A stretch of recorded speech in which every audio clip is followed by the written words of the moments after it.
Olá! E aí, gente, tudo bem?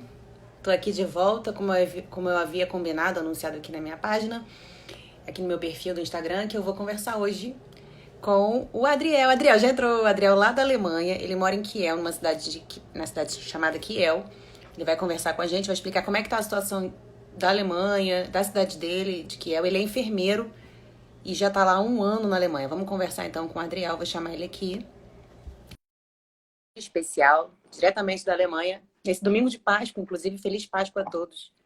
Chame os amigos para participar, quem tiver dúvida sobre a Alemanha, quiser saber mais o que está acontecendo por lá, entra aqui para falar com a gente. Tudo bem, pessoal? Sejam bem-vindos aqui à nossa live. Gabi, filhota, chamei você aí, hein? Oi, Adriel. Olá, Tudo bem? Tudo bem, tudo né? Tá bem? tudo indo, né? Sim. Na medida do possível. Na medida do possível. Eu estava aqui apresentando, falando de você.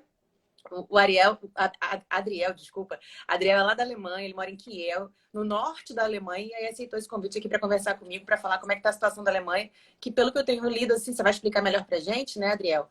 A situação aí tá mais, assim, controlada, pelo que eu sei, mas vamos saber melhor com você. Eu vou passar para vocês aqui primeiro, que eu acho importante a gente dividir e compartilhar a situação de cada lugar, né? Aqui no Brasil são mais de 20 mil casos já, tá? Da Covid-19 e 1.124 mortos pela doença. São Paulo lidera com casos e mortes, em seguida vem o Rio, nosso estado, porque o Adriel é do Rio também, né? Ele nasceu no Rio também, então ele é da minha cidade aqui, do meu estado, na verdade. O Rio tem, infelizmente, 155 mortes e 2.607 casos confirmados do novo coronavírus, tá? Agora, Niterói, que é a minha cidade aqui, você conhece Niterói, né, Adriel? Sim, sim. Conhece, né? Niterói aqui são 128 casos confirmados, recuperados 51, hospitalizados 27, sendo que 15 estão na UTI, em estado grave. Em isolamento são 44 já confirmados isolados e, infelizmente, 6 óbitos.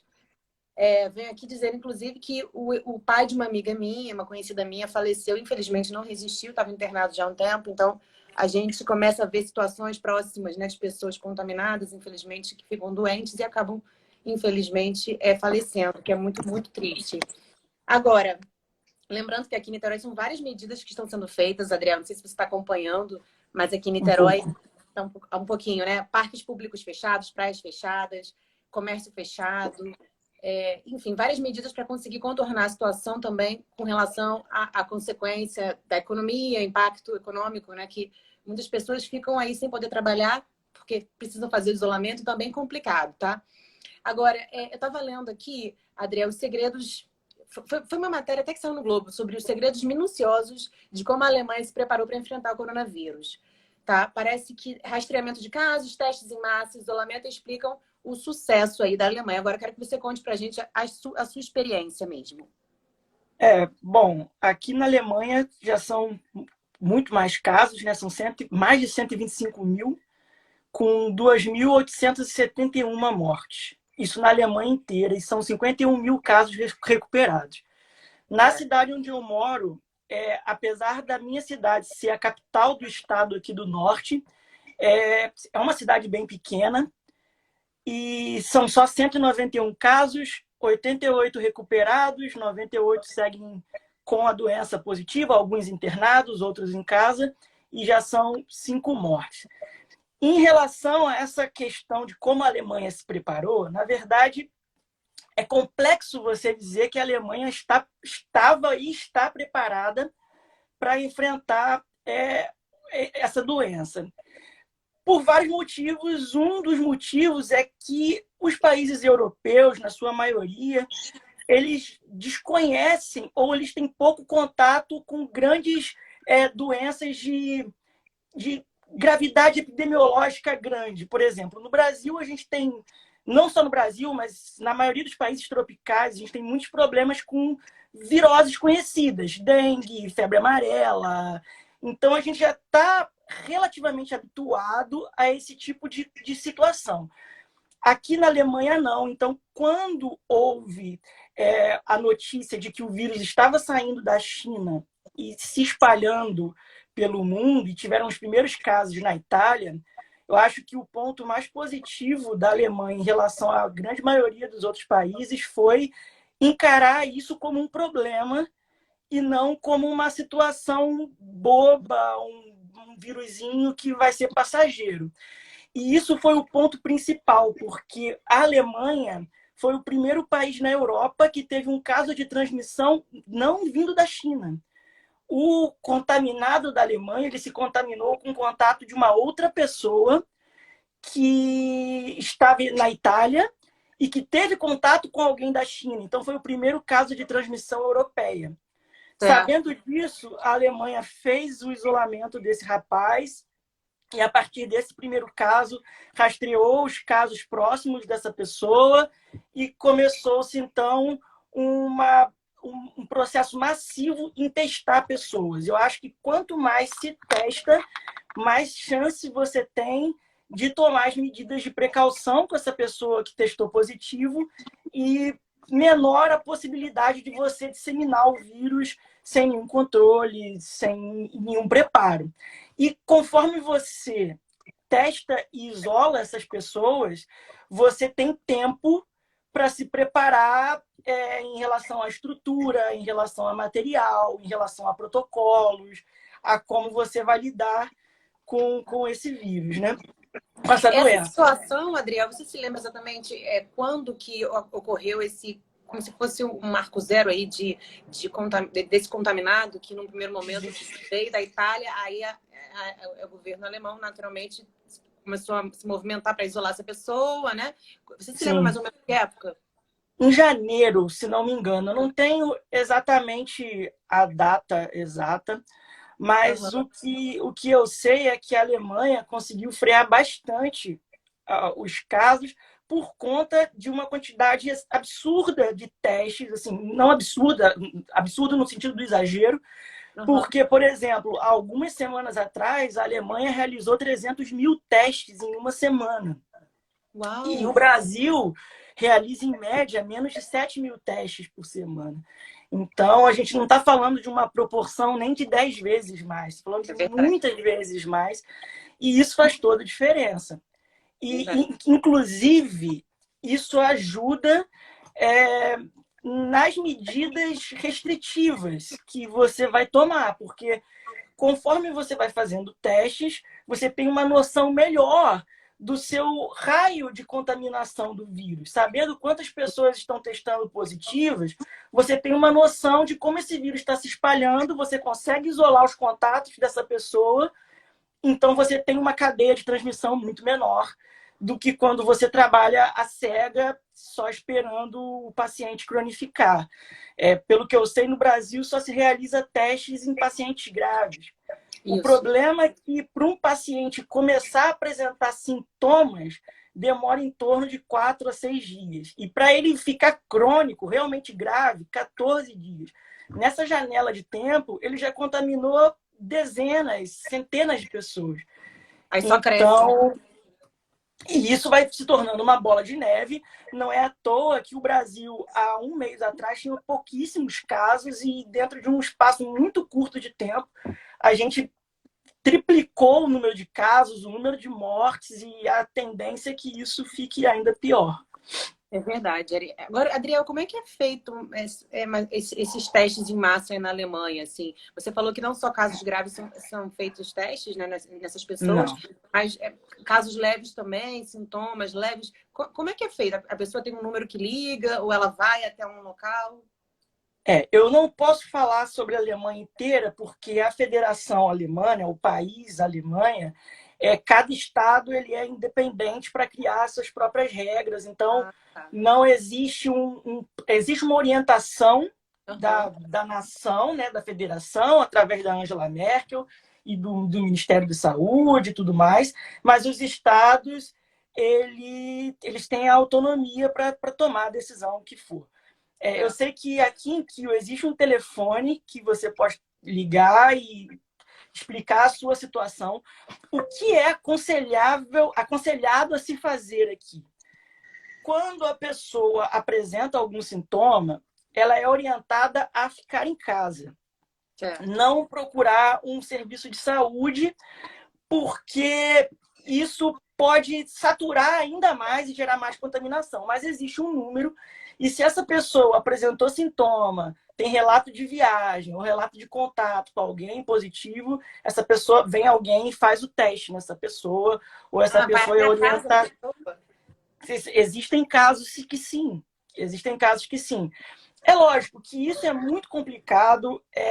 Essa questão de ir ou não ir para o hospital, esperar ou não esperar o sintoma, é muito difícil. O ponto é, se você chegar e falar, tive contato com uma pessoa que testou positivo, você vai fazer o teste independente do sintoma que você tenha, você vai ser testado. E isso aqui no norte não é tão grandioso porque a gente está bem isolado, assim, está bem para cima da Alemanha e o foco principal está no sudoeste da Alemanha, que é onde tem fronteira com a França, onde tem proximidade com a Itália, de certa forma, ali mais para o sul. Então, nessas regiões, as medidas são muito maiores, são muito mais restritivas, de certa maneira, e são testados muito mais pessoas. Aqui não se testa tanto, porque, como você viu, eu estou na capital e tem 191 casos só. Sim, sim. É uma outra situação, mas, de qualquer maneira, se você teve contato com alguém, você pode falar e você faz o teste, né? Interessante isso. Agora, na Alemanha, você falou que na região sudeste é onde tem mais casos, justamente por conta das fronteiras, Sudoeste. né? Sudoeste, de fácil acesso, Isso. enfim. Agora, de uma forma geral, a Alemanha, além desses testes em massa, as medidas estão bem restritivas, como você falou, e assim, existe toque de recolher. Como é que está sendo a quarentena aí de vocês? É muito rígida? Como é que é? Assim, lojas abertas? O que funciona? Então, essa situação de quarentena também é complicada, e eu acho que isso é complicado em qualquer lugar do mundo, né? E na Alemanha não é diferente. Os estados mais afetados, as cidades mais afetadas, elas tiveram medidas muito, muito rígidas, inclusive com toque de recolher, principalmente na fronteira com a França. Quase todas as cidades adotaram toque de recolher, tudo completamente fechado. Você tem controle no metrô de pessoas, por que estão circulando ou não estão circulando. Mas isso nas cidades mais afetadas. Na minha cidade, existe uma orientação para que se mantenha os locais fechados e uma baixa circulação de pessoas. Aqui os serviços essenciais estão funcionando, a maioria das lojas estão fechadas, mas muitas delas têm autorização para estarem abertas e os lojistas não abrem. Então, uma outra... isso é uma outra situação que difere muito do Brasil, né? Porque, pelo que eu vejo, no Brasil há um incentivo, principalmente de um grupo empresarial determinado, que incentiva as pessoas a saírem, que não tem nada demais. E aqui não, aqui a pessoa simplesmente não abre por uma questão de precaução e da própria segurança, né? Eu acho que ninguém quer se contaminar com o coronavírus. Interessante essa postura, né? Do lugar mesmo, né? As pessoas têm um medo e aí preferem não abrir. Interessante isso, né? Tem muitas questões sociais que dá para explicar o motivo disso, lógico. Também. Mas em relação à restrição, as pessoas mesmo aqui, elas não seguem a quarentena como ela deveria ser seguida. Você vê muita gente na rua, você vê muita gente nos parques, e isso se explica por uma questão climática também. A gente acaba de sair do inverno, então são 3 meses sem sol, e isso eu digo de forma literal. Nós estamos numa região que é o único litoral da Alemanha, então uma região de praia, de muita chuva, muito vento, muita umidade. Então, as pessoas aqui, elas ficam 3 meses vendo o céu cinza, anoitecer às 4 da tarde e amanhecer às 9 da manhã. Então, pensa, você sai de um período de 3 meses no escuro, no frio e na chuva, e de repente os dias começam a ficar super ensolarados, a temperatura sobe 20 graus, e então vai todo mundo para a rua e não tem controle. O Estado, ele impõe leis e multas para as pessoas. Por exemplo, Eu anotei algumas aqui. Se Uhum. você tiver hotéis, hospedarias, albergues, qualquer tipo de estabelecimento que ofereça estadia para as pessoas, por dia aberto, esse estabelecimento paga 4.000 euros. Se Nossa. você, pessoas transitando pelo estado, pela cidade, que não tenham um motivo, ou por turismo, ou, por exemplo, alguém de Hamburgo veio para cá fazer um exame, ela paga entre 150 e 500 euros, quando esse exame não é necessário, ou é eletivo, ou pode ser adiado, né? Então, se a gente não estiver falando de um risco de morte ou um exame de extrema importância, que a pessoa que vier para cá paga essa multa. Nossa. Reunião de pessoas em casa, grupos de mais de 2 pessoas na rua, andando juntas, tudo isso você tem multa entre 150 e 500 euros. Os mercados, eles fazem controle de pessoas, então você tem uma contagem, pode ficar um determinado número de pessoas dentro dos estabelecimentos. Você, para entrar no mercado, você tem que entrar com um carrinho de compra, porque esse carrinho ele tem uma distância, e aí mantém a pessoa entre uma e outra uma certa distância. É lógico, a gente está falando de pessoas, então isso não é 100% respeitado. É muito difícil para a polícia controlar todo mundo que está andando em 2 pessoas na Uhum. rua, mas Verdade. as Mas, medidas são tomadas e a orientação do governo é muito clara. E aí passa pelo que a pessoa quer e faz, né? Então é sim, sim. difícil você controlar. Essas Mas informações existem medidas. vocês recebem pelos jornais, pela imprensa, ou existe alguma comunicação com o governo, com as pessoas via, sei lá, SMS? Existem. Não, por SMS eu não sei. Eu tenho um número alemão, mas nunca recebi nenhuma mensagem. A gente recebe por jornal, televisão, internet. Os Uhum. pronunciamentos políticos aqui, na sua esmagadora maioria, eu pelo menos não vi nenhum político ainda aqui da Alemanha incentivar o fim da quarentena, muito pelo contrário. Que bom, É né, feita. Adriana? Oi? Que bom, né? Que bom que Ah, eles estão incentivando as pessoas a é se cuidarem. feito, é feito um discurso até bem rígido. A Angela Merkel, ela fez um pronunciamento logo um pouquinho depois do início da crise, falando que havia um risco de 70% da população alemã ser contaminada. Então, o discurso, ele foi um discurso alarmante. Isso gerou É. um pouco, ficou um pouco caótico assim logo no início. Os mercados ficaram vazios, acabou comida enlatada, massas e papel Papel higiênico faltou? higiênico, Faltou muito. também. Até hoje não tem. Não é É uma coisa que mesmo? eu, Que sim, eu não coisa, né? consigo compreender muito bem a lógica do papel higiênico, mas Olha, enfim. 90% das pessoas que eu conversei fora falam da ausência, da dificuldade de encontrar papel higiênico. Impressionante, né? Sim.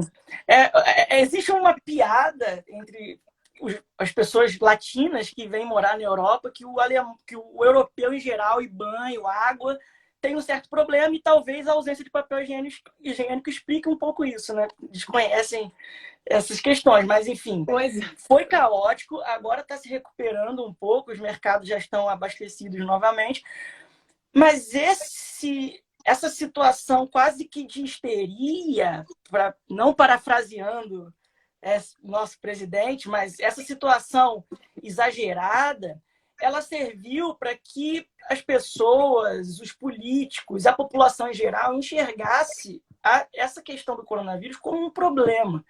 Se você minimiza o vírus, você abre brechas para um descontrole da contaminação.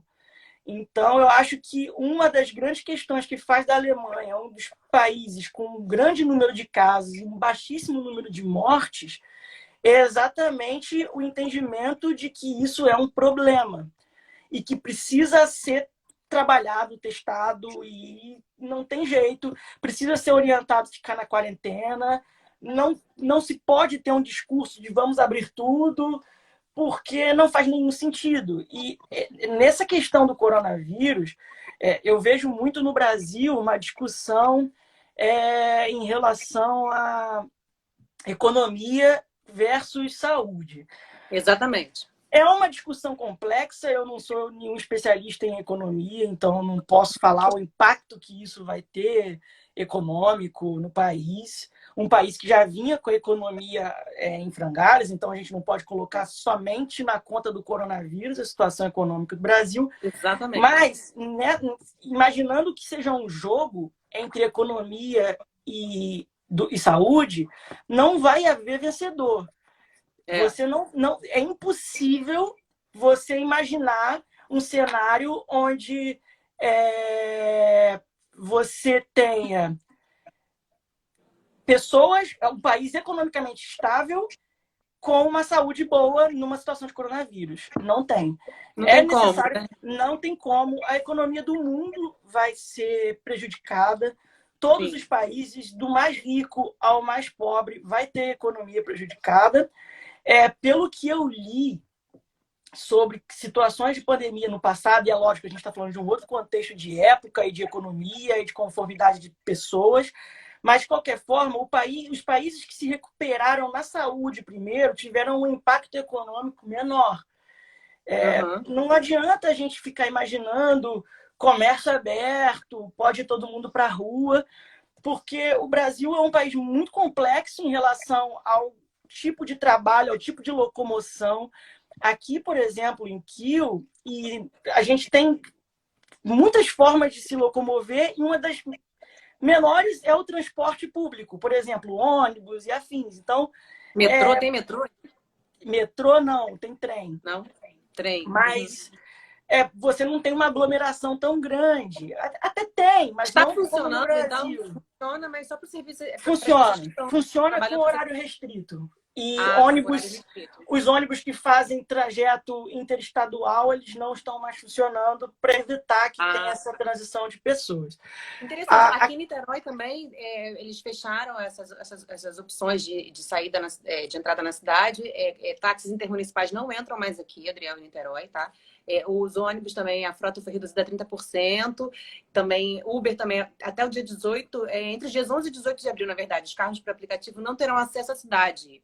Então, essas são as medidas que o prefeito está tendo aqui. Prefeito, tá? Porque, assim, você acompanhou que governadores e prefeitos a maioria foi contra, né? O que no primeiro momento o presidente havia dito, ele mudou um pouco o discurso depois, mas as medidas estão sendo tomadas aqui na cidade de uma forma bem intensa, tá? Só quero reforçar aqui que entrou agora, eu tô falando com o Adriel, lá da Alemanha, ele tá contando pra gente a experiência dele lá, como é que tá sendo. Ele é enfermeiro, inclusive, ele não trabalha diretamente com o coronavírus, embora tenha algumas histórias para contar pra gente, porque ele tem amigos da área de saúde, ele é da área de saúde, que tem umas histórias para contar. Agora, Adriel, só para falar também, tem uma caixinha de perguntas aqui embaixo, quem quiser perguntar, é só entrar nessa caixinha de perguntas. Eu vou abrir aqui, tem uma pergunta para você, Adriel, vou colocar aqui para você ver. O Marcos perguntando: como estão as fronteiras da sua cidade? Fecharam? Fecharam para turismo. É lógico, se você trabalha em outra cidade, as pessoas que são de trabalhos essenciais podem atravessar. E fora isso, não pode ter essa trajeto entre cidades sem um propósito. A maioria das empresas e dos serviços, eles estão trabalhando com home office quando possível. Então, você tem uma diminuição bem grande de trajeto entre pessoas por cidade. Mas, como eu disse, aqui é um pouco diferente da lógica do Brasil por uma série de fatores. Você, no Brasil, testa 7.000 pessoas por semana. Você não tem controle. A distribuição social da Alemanha é muito diferente da do Brasil. Como é que é? Como é que é essa distribuição social aí, Adriel? Fala um pouquinho pra gente. Porque aqui no Brasil, você sabe que é muito difícil, né? Pra muita gente fazer quarentena. Imagina, entendeu? Da Alemanha, pelo menos na minha cidade, é muito diferente, porque o índice de pobreza aqui é menor.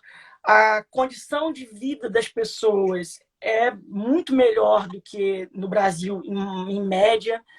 Então, é mais fácil você fazer quarentena num país mais estruturado socialmente, né?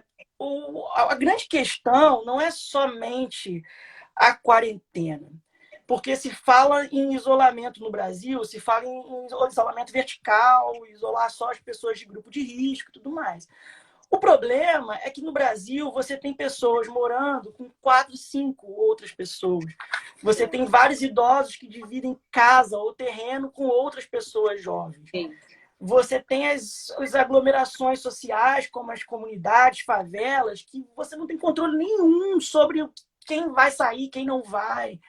Então, no Brasil, se não houver uma restrição muito rígida, pelo fato de você não ter controle, não é impossível, é uma coisa impensável você acreditar que fazer um isolamento vertical vai servir, vai funcionar de alguma maneira. Isso nem é orientado pela OMS, independente da condição social do país.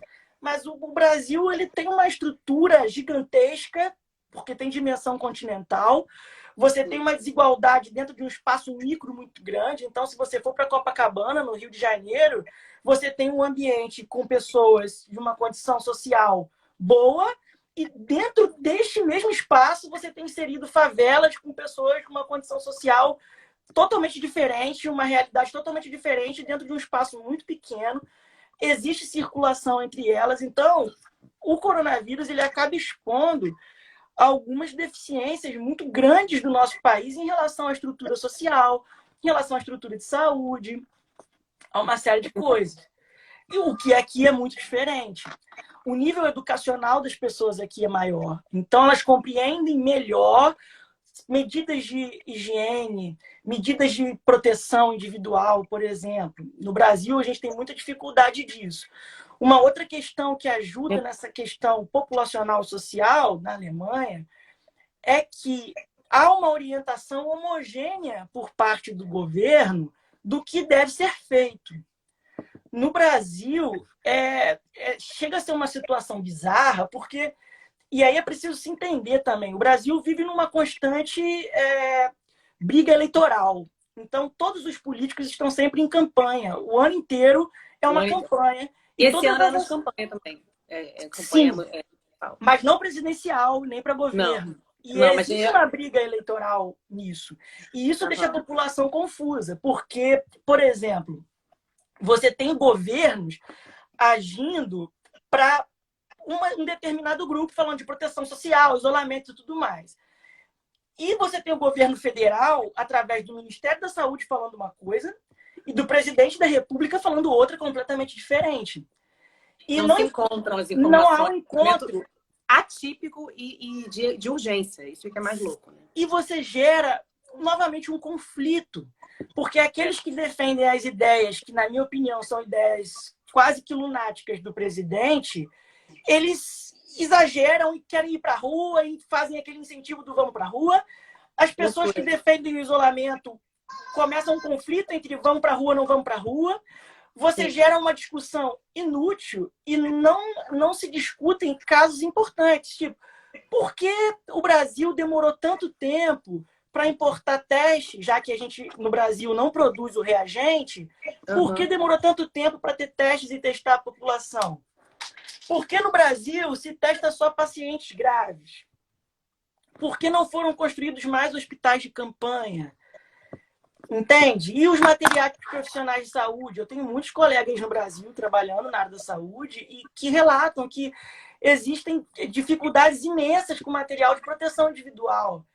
Isso não foi discutido.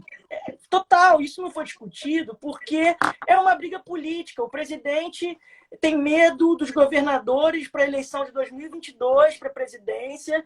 Os governadores, e a gente não pode aqui acreditar que o governador do Rio, pelo menos a minha opinião, que o governador do Rio, o governador de São Paulo são pessoas sensatas, eles já tiveram diversas demonstrações de insensatez, mas estão tomando uma medida correta de restrição e vira uma briga eleitoral, porque aí você joga para a torcida. O governo fala não. Aí você vai e fala, não é absurdo, a gente não vai seguir o governo. E ninguém parou para pensar em conversar. É uma briga o tempo todo entre o governador falando mal do presidente, o presidente falando mal dos governos, e ninguém senta para conversar, para explicar. Deixou-se de se Houve uma tentativa, tá? Houve uma tentativa aí dos governadores de conversar, sim, mas assim... Você sabe mas em que termos também? É difícil, inclusive, ontem eu terminei a live com a Rafa lá de Paris, ela mora na França, né?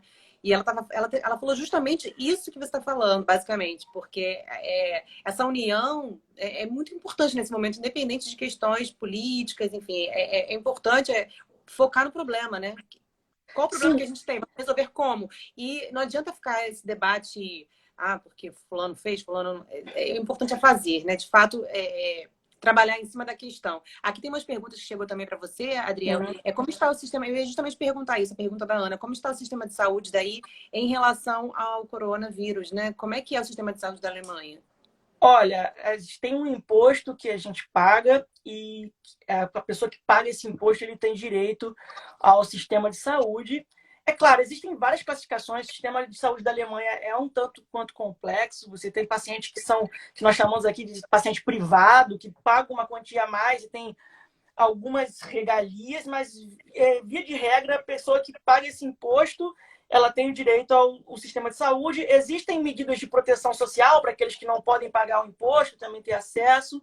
Uhum. O sistema de saúde ainda não está saturado. No hospital que eu trabalho, inclusive, estamos recebendo pacientes vindos da França e da Espanha, porque lá o sistema de saúde saturou e aqui tem espaço ainda. Agora, esses pacientes que você recebe não são do coronavírus, né? É outro Não do tipo de... coronavírus. São do corona? São pacientes positivos de corona, porque o sistema saturou, não tem respirador para todo mundo na Espanha, não tem respirador para todo mundo na França, na Itália, e esses pacientes vêm para cá porque aqui ainda tem espaço, né? O hospital onde eu trabalho, ele dividiu algumas estações, né, que no Brasil a gente chama de enfermaria, exclusivamente para o coronavírus. Então, tem setores que trabalham somente com pacientes com coronavírus, em regime de isolamento, e aqui os EPIs, pelo menos no meu hospital, na minha cidade, eu nunca ouvi falar de falta de EPIs, então o profissional tem acesso a esses EPIs, e aí, se ele vai utilizar da forma correta ou não, volto a dizer, é uma questão particular do profissional, mas acesso tem. Então, você tem acesso aos EPIs, tem acesso às medidas de proteção individual e de precaução para não disseminar isso, não virar uma bola de neve, né? Entendi. Aí tem uma pergunta também da Laurita, minha sogra. Aí na Alemanha tem vacinação da população da gripe, porque aqui está tendo a vacinação contra H1N1, tá? Uma campanha que acho que até maio, se não me engano, vai essa campanha. Porque é uma gripe também que ataca o sistema respiratório, né? Então, é uma forma de proteger, principalmente idosos, enfim, né? Então, ela pergunta se aí tem. Tem vacinação também. Não igual do Brasil. A gente tem a tendência a achar que o Brasil, quando a gente fala de saúde pública, a gente tem a tendência a achar que a saúde pública brasileira é uma porcaria, é um lixo. E a gente se esquece que o sistema de imunização brasileiro é dois, se não for o melhor do mundo, assim. E todo mundo que se vacina está utilizando o SUS. Quando a pessoa aciona um serviço de emergência, também é o SUS. A gente tem um sistema de pesquisa no Brasil em relação a epidemiologias muito bom, mas que não é incentivado. Aqui tem imunização, aqui tem bons profissionais, mas no Brasil, o que a gente tem de material humano, cientificamente falando, é muito melhor. Pesquisa, né? É muito melhor. Você vê, a Fiocruz, não sei se já está pronto, desculpa, não sei se é informação, mas está construindo lá um hospital de campanha para pesquisa, especialmente pesquisa. Se eu não me engano, são 200 leitos na Fiocruz, ali em Manguinhos, para justamente acelerar a pesquisa contra o vírus, né? O nosso sistema de saúde público e o nosso sistema de pesquisa pública, ele é muito bom. E eu falo isso por experiência própria, porque eu estive dentro de um ambiente de universidade pública por toda a minha formação, e eu trabalhei com pesquisa, eu vi isso de perto. Então, isso é uma outra questão que no Brasil a gente precisa repensar depois dessa crise, quando essa crise passar. Que, por exemplo, aqui se produz o próprio reagente, aqui se é estimulado a se fazer pesquisas e se estudar, e é valorizado essa noção científica. No Brasil, parece que está passando uma nuvem, não só no Brasil, em muitos países, mas vamos falar do Brasil especificamente, uma nuvem de desconhecimento, com vontade de desconstrução daquilo que demorou-se décadas, séculos para se construir, que é o saber científico, que é você se basear em evidências, você tomar uma atitude baseada em evidências científicas, comprovadas. No Brasil, parece que existe uma grande nuvem do eu acho e a opinião passou a valer. Então, por exemplo, em relação a tratamento, quando o presidente vai e fala da hidroxicloroquina, baseado em quê? Não existe nenhum estudo científico que comprove a eficácia dessa medicação contra o coronavírus. Como se fosse uma cura, né? Como se fosse algo E não é. Você tem alguns estudos que você mostra a eficácia, mas que não foram realizados com a rigidez necessária de pesquisa, a metodologia de pesquisa rígida suficiente para você dizer com certeza que aquilo é eficaz de uma maneira geral. Ele pode ter sido eficaz em um determinado grupo. Para você ter uma ideia, aqui no hospital onde eu trabalho, a hidroxicloroquina não é mais utilizada porque foi observado que os efeitos colaterais e o custo-benefício eram muito baixos. Então, o paciente que era tratado com hidroxicloroquina e o paciente que não era tratado com hidroxicloroquina tinha uma janela de recuperação muito parecida mesmo, praticamente igual, só que o paciente que tomou a medicação, ele sofria impactos muito maiores pelos efeitos adversos de uma medicação que não foi projetada para esse fim. Isso esbarra, Adriel, no que você falou do desencontro de informações entre o presidente, por exemplo, e o ministro da Saúde. Porque o ministro da Saúde, ele falou que não aprova, que não está autorizado o uso da cloroquina, né? Cloroquina que chama, né? No país. Então, que ele não, o Ministério da Saúde não está aprovando essa utilização. No entanto, existe um presidente que eventualmente fala que esse medicamento pode funcionar. Mas o presidente do Brasil, ele me parece não ter capacidade para desenvolver nenhum raciocínio sobre o assunto que ele fala. Ele ouve porque o Trump fala muito, ou falava muito, né? Porque se você perceber, os discursos do Trump já mudaram drasticamente depois que Nova York virou uma cidade fantasma. Então, ele repete o discurso do Trump, ele repete o discurso de pessoas que são fanáticas, que têm teorias de conspiração absurdas sobre vírus projetado pela China, sobre que isso não é, que coronavírus não existe. E ele repete esse discurso baseado em absolutamente nada. Porque existe pessoas que acreditam, né? Pois, muitas. O ministro da Saúde, ele tenta se basear nas orientações da OMS, que é um local cheio de cientistas que estão voltados para a pesquisa dessa doença, dessa situação. Então, é por isso que é tão difícil no Brasil, porque no Brasil tem um processo de ciência, de desentendimento do eu acho, e aí fica uma briga do eu acho que isso aqui vai funcionar, eu acho que isso aqui vai dar certo, eu acho que isso é um exagero, eu acho que é só uma gripezinha, e a gente não usa evidências. E o Brasil, a crise, Flávia, começou tarde.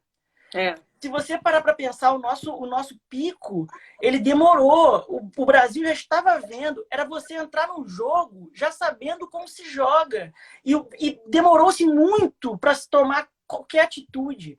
O Brasil, deveria ser mais rápido, justamente por muito isso, né? mais. Outras experiências. Por uma questão política, foi fechada a fronteira para a China e ignorou-se a fronteira para a Itália. Quando Exatamente. A Itália tinha um crescimento de casos totalmente exponencial. Lembrando também que a Itália teve aí, né, uma demora para começar a fazer também o isolamento social, tomar medidas. E, infelizmente, chegou a esse ponto, reconhecido posteriormente, inclusive, até por autoridades lá. Agora, a Ana pergunta aqui da assistência de saúde na Alemanha. Ela é gratuita, é de fácil acesso? E, especialmente nesse momento, como é que está funcionando? Então, é questão do imposto, né? Você tem um imposto de saúde que, a partir do momento que você paga esse imposto ou tem auxílio do governo para ter esse direito, você tem acesso e é de fácil acesso. Assim, não há dificuldade. Não é igual ao Brasil, que você tem a distribuição de atenção primária, secundária, terciária. Você tem lá o posto de saúde, a clínica da família, depois você tem os hospitais. Aqui não tem essa atenção básica, então você vai direto para o hospital, ou você vai para o médico, que a gente chama aqui de médico de casa, né? que é um Aham. consultório médico que você é atendido no consultório e pronto. O que não é Ah, indicado nesse momento de crise. Existe um aham. telefone, que é um telefone de crise para o coronavírus, que você telefona, fala com um especialista, indica quais sintomas você tem, se teve contato e tudo mais, e a partir desse contato você é direcionado a tomar uma ação. Inclusive até fazer Qualquer. teste, como você falou, né? Agora aqui, algumas opiniões. No meio de uma crise, o presidente e companhia prefere rachar ainda mais a população. As opiniões do pessoal aqui, Feliz Páscoa a todos. Esses governadores estão aproveitando do momento para fazer política, segundo a opinião aqui. Pessoal, podem fazer perguntas aqui pro Adriel, tá? Esse é o meu garoto, Histórias Unidas aqui falando com você. A Milena, os profissionais de saúde também estão se contaminando, estão abrindo muitas vagas para serviço temporário para atender demanda. Isso é importante, essa pergunta da Milena é importante, até porque você, né, Adriel, trabalha aí no sistema de saúde aí da Alemanha, É. como enfermeiro. Existem pessoas no hospital que se contaminaram. Assim, não há certeza se essas pessoas se contaminaram dentro do hospital ou fora do hospital. Uhum. E isso acaba não sendo o mais importante. O importante é você identificar rapidamente essas pessoas, porque é um Uhum. profissional que tem contato direto com o paciente. Sim. Então, o profissional de saúde é um dos instrumentos de maior possibilidade de transmissão de doenças. Então, É. se você identifica e isola. Em relação à contratação, pelo menos aqui, não se tem um exagero de contratações. Conseguindo conduzir com os profissionais aí que já trabalham, né? Sim, sim, sim. E que não são muitos. Não são muitos. É Há mesmo? há uma carência de profissional de saúde na Europa, em geral, muito grande. Então, você sempre tem um processo de contratação de novos profissionais Ah, tá. na Europa em geral. Então, não é uma situação nova, assim, estamos Entendi. contratando mais. Está sempre Não contratando. por causa da pandemia, né? Aí aqui Não também por tem causa da pandemia. informações. Meu amigo, meu orgulho, aluna. Marcos falou que é negadores da ciência, complementando a informação do Adriel. A Laurita falou, entrevista muito esclarecedora. Isso aí, com certeza. Eu acredito que isso é muito importante, a gente abrir canais para justamente conversar sobre essa troca, né? É muito importante. Inclusive, já morreu gente que foi lá e tomou o remédio, tá vendo? A informação do Marcos aí da cloroquina, né? A ciência É. é preta até você precisar de um remédio. Agora, tem uma pergunta que chegou aqui na caixinha. Cloroquina é o novo nióbio. A informação aqui do Marcos. E atualmente só Israel está testando em larga escala e a hidroxicloroquina, que é o nome aí original, né? Eu conversei até recentemente com um cientista de Israel, tá? Uhum. Que é o Ben. Foi bem interessante a conversa com ele. Ele falou lá como é que está sendo lá. Tem 5 perguntas para você, na verdade, aqui, Adriel. A pergunta primeira é: o que está funcionando melhor no tratamento do corona na Alemanha, né? Eu acredito que é isso que você falou dos testes, ajuda muito. Tem algum aplicativo também, igual tem em Israel, que funciona para controlar quem está contaminado? É do governo, não é? Porque Não Nova que eu, York tem, mas não é do governo. Israel é do governo, né? não que eu saiba. Pelo menos isso não foi muito difundido aqui na minha cidade. E o que está funcionando melhor aqui é testar e isolar. Porque a gente está falando de uma virose, e como toda virose, você dificilmente tem uma medicação que trate especificamente desse vírus. Você trata os sintomas, Aham, você testa algumas medicações que funcionam com outros vírus, mas é aquilo, aham. são testes. Não há ainda um controle de teste que possa afirmar com certeza que esses medicamentos são eficazes. Muitos É. pacientes melhoram só ficando em casa, se hidratando, uma alimentação boa e ponto. Então, E é ponto. muito difícil, depende muito do tipo de paciente que você tem. Aham, claro. Eu imagino que, pelo que você está contando aí, isolamento social, que a Alemanha, de modo geral, respeita isso, consegue até pela questão social aí, né, econômica, enfim. Então, eu acho que isolamento social, esse controle do sistema de saúde aí de fazer testes sempre para poder controlar as pessoas ficarem em casa, quem é positivo. Imagino, e o sistema de saúde assim com estrutura, imagino que seja por aí. Você acha que é isso mesmo? Pelo que eu estou entendendo? Sim, o ponto positivo da Alemanha é realmente teste e encarar o coronavírus como um problema real e não como uma gripezinha ou um resfriadinho. A maioria dos contaminados na Alemanha são jovens entre 15 e 59 anos. É mesmo? Sim. E isso também explica a baixa quantidade de mortes, porque Ah, por uma questão de divisão social aqui na Alemanha, o indivíduo alemão, ele é, não digo isolado, mas ele já tem um processo de distanciamento social natural. Eu lembro tá. que quando eu cheguei aqui na Alemanha, eu recebi num curso de alemão que eu fiz, eu recebi um protocolo do que é educado, a distância mínima de educação que você tem entre uma pessoa e outra. Então, essa Meu questão de Deus. distanciamento de 1,5 m, ele já era praticado pelos alemães há muito tempo. Que pra gente é super estranho, né? A gente, como Pois é, nós mas para brasileiros, temos eles essa aqui é uma questão já natural. E natural. o idoso alemão, ele já é naturalmente isolado. Por Isolado não quê? que ele é largado de lado, mas porque o alemão é um indivíduo muito independente e ele preza por essa independência. Então, você vê Tá. uma grande quantidade de idosos que moram sozinhos E se viram? e se viram, ou idosos que estão, que é uma espécie de asilo aqui, mas que é completamente diferente das instituições de longa permanência do Brasil, e que ficam nessas instituições, então você isola essas instituições, o idoso que mora sozinho, ele já automaticamente se isola, você vê, Aham. e você vê Paga a conta sozinho, dificilmente tudo depende de filho, neto, eles se isso. viram. Não, E não, provavelmente são valorizados também nesse sentido, né? Tem estrutura para isso, suporte, olha, imagina. em relação à valorização social, eu não acho que seja o caso, mas você tem estrutura do governo, por exemplo, o sistema de Tá. saúde da Alemanha, ele fornece equipamentos e medicamentos de acordo com o seu nível de saúde. Então, um idoso que tem uma necessidade, por exemplo, de um andador, o governo Aham. dá o andador. Então, você não tem aquele idoso que não consegue ir no mercado. Ele vai com o Certo. andadorzinho lá, arrastando o carrinho, vai devagar, mas vai. E você vê isso aos montes aqui.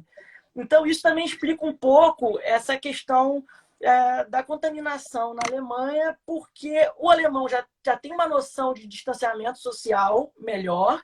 Aham. Os Isso idosos, ajuda. eles não estão completamente inseridos no, na, No grupo na de risco, talvez. sociedade, ele não está completamente inserido num contexto de aglomeração, igual no Brasil, Aham. que o idoso ele não consegue mais se virar sozinho, ele vai morar com os filhos, vai morar com os Aham. netos. Então, Verdade. como é que você vai isolar esse idoso no É mais isolamento vertical? difícil.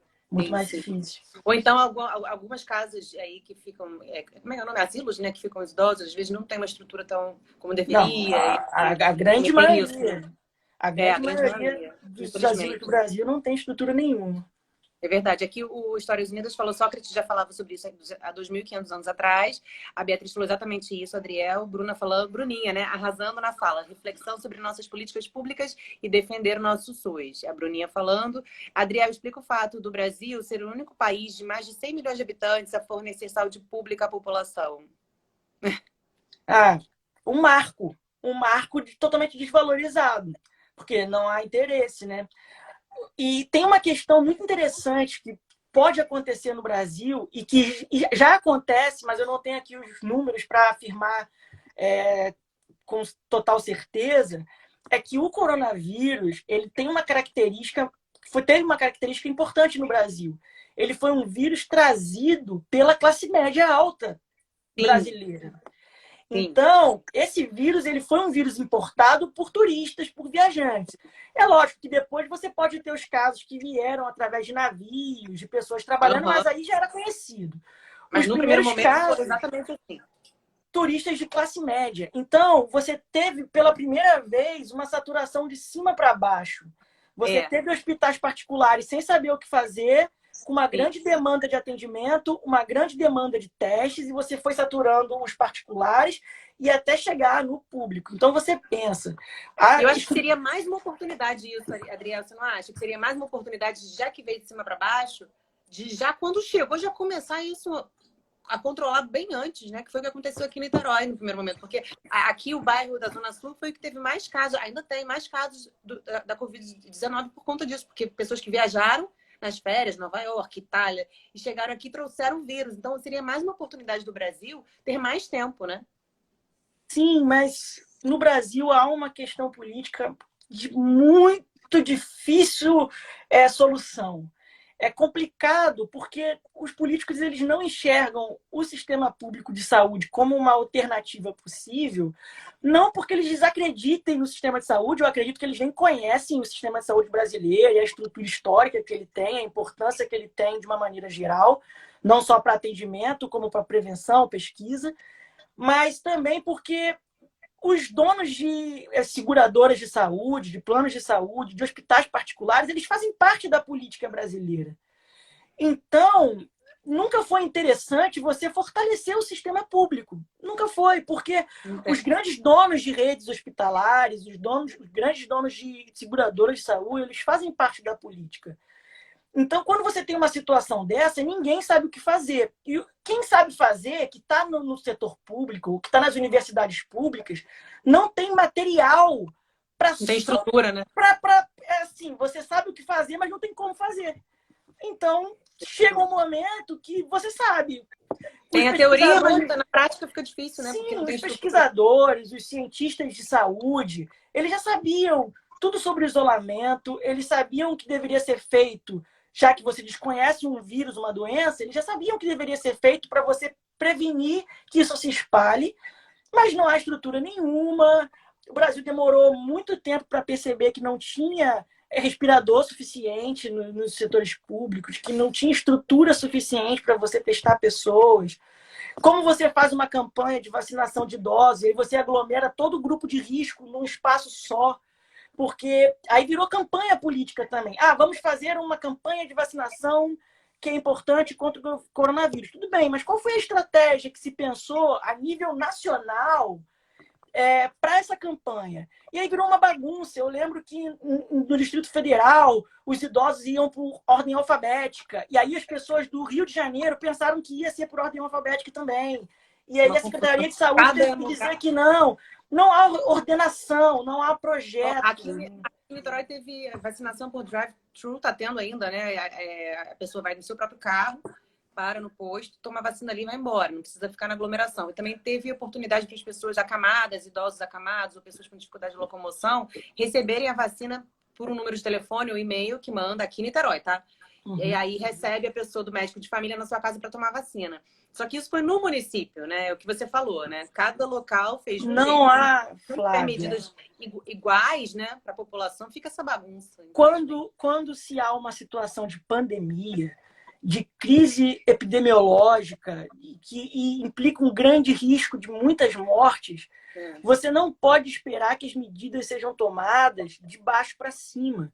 O Brasil é dividido e ele dá autonomia para os municípios e os estados no âmbito da saúde tomarem as próprias iniciativas, mas isso não pode ser deixado assim. É necessário que as medidas sejam tomadas de baixo para cima.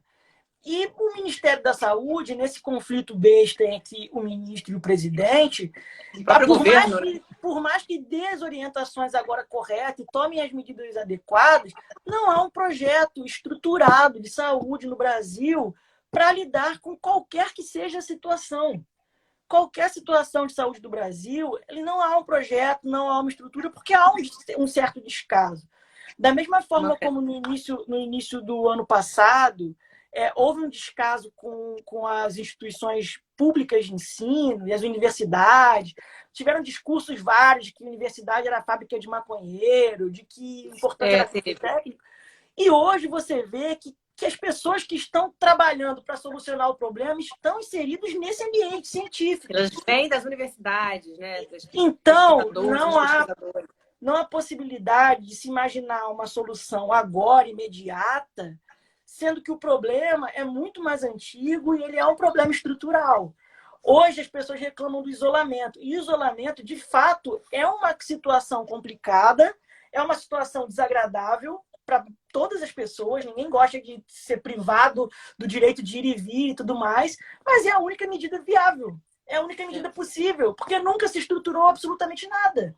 Então, o Brasil foi pego de calça riada. E teve tempo de subir a calça. Teve tempo. Mas demorou.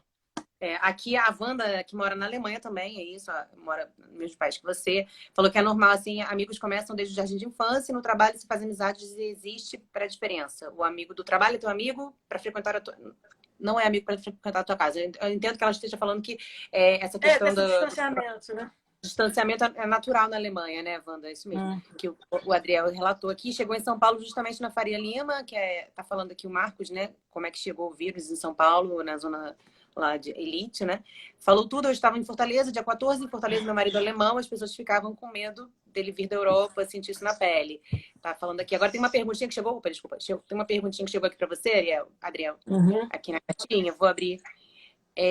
Como estão tratando os pacientes graves aí na Alemanha? Como é que está sendo? Isolamento dentro do CTI. Então, você tem testes de terapias medicamentosas.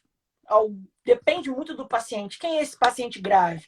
O que ele tem? Na maioria das vezes, o paciente grave ele tem outras comorbidades. Então, você vai tratando as necessidades que ele apresenta. Tem uma dificuldade de respirar, você coloca ele no respirador e dá oxigênio artificial, vai tratando os sintomas, testa algumas medicações que são eficazes para outros tipos de virose, principalmente as que acometem o sistema respiratório. E o importante é que você, aqui na Alemanha, você tem um conhecimento, não digo 100%, porque nada é 100%, mas você já tem um conhecimento dos pacientes que testam positivo. Então, e aí respondendo uma outra pergunta que apareceu aqui. Isso. Você informa a população e as pessoas com mais tempo sobre o que ela deve fazer, quais são os sintomas, como ela deve se prevenir. Então, o indivíduo que ele testa positivo, ele já recebe as orientações do que é uma situação grave e quando ele deve procurar o hospital. Quando esse paciente chega grave no hospital, ele não chega absurdamente grave.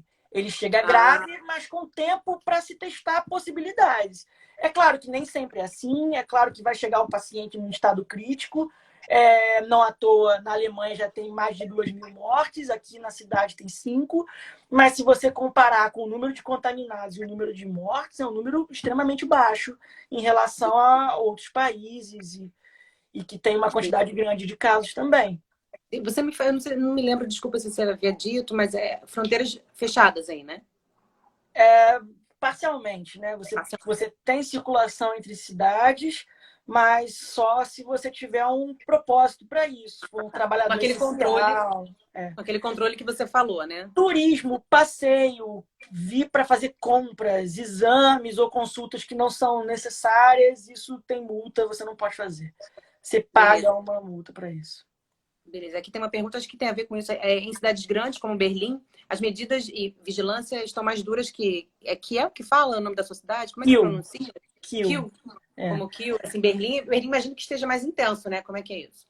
Essas cidades que são mais cosmopolitas, elas têm uma dificuldade maior para você ter as medidas que são aqui, um pouco mais flexíveis. Então, sim, tem medidas mais restritivas de circulação, de controle de transporte público, de horário, de distanciamento. Mas, como eu disse, como na Alemanha você tem um acesso a testes relativamente grande, e assim, perto de muitos países, um acesso a testes muito, muito grande, essas medidas acabam sendo ligeiramente mais flexíveis, porque você tem um controle melhor de quem está contaminado e você quebra a cadeia de transmissão mais rapidamente, né? Mas nada está aberto. Chegaram no pico, porque tem aquele lance de achatar a curva. Como é que está a situação da Alemanha nesse sentido, Adriel? Então, isso são dados estatísticos de difícil previsão. É claro que você tem pessoas que trabalham com números e você vê por um comportamento do vírus que a situação ela tende a chegar a um momento de pior extrema e depois tende a estabilizar e assim cair. Aqui na Alemanha ainda não chegou no pico. Ainda não. Não chegou no pico de contágio. Porque quando a gente fala de pico, a gente fala de pico de pessoas contaminadas. Se essas pessoas vão se tornar pacientes graves, se isso vai saturar o sistema de saúde, aí a gente tem que analisar o contexto de cada país. Depende. Então, o pico da Alemanha ainda não chegou, mas a Alemanha está controlando bem os casos. Está conseguindo... Sim, quando chegar no pico, é bem possível que o sistema de saúde não sature.